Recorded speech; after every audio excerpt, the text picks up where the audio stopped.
Welcome to Bible at the Bay. Here we are in Honesdale, Pennsylvania with our special guest, Rabbi Dr. Jeffrey Kobrin, head of school at North Shore Hebrew Academy in Great Neck, New York. It's great to have you here. It's great to be here. Welcome to chapter 10 in the book of Kings.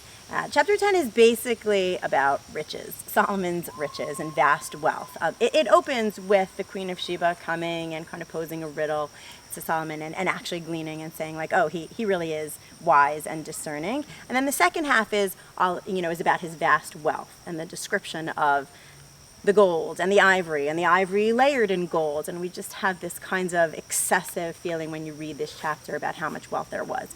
And it raises a really interesting question, I think, kind of a corollary to the last chapter, the end of the last chapter, and questions about power.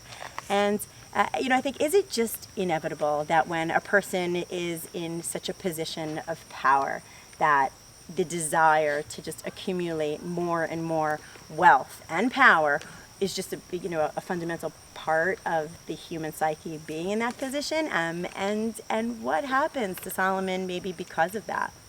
I think this is where the narrative starts to turn from this celebration of the greatest Jewish king ever into a cautionary tale. Like what you're saying, that I don't know if it's absolute power corrupts absolutely or not, but this is where it kind of peaks, and we're not talking we start with talking about his wisdom, and you have this outside person, the Queen of Sheba, because we've said, the narration has said he's the wisest and everyone knows it, but now you have an outside character saying, wow, he really is the wisest person, like everyone said. So you have that like triangulation that it really is true, and then it's all about the money. And it's all about the money. And the gold, the gold and the jewels on top of the jewels. And that, I think, is also a setup for what's to come, where it's almost an inevitable fall from both grace and from power.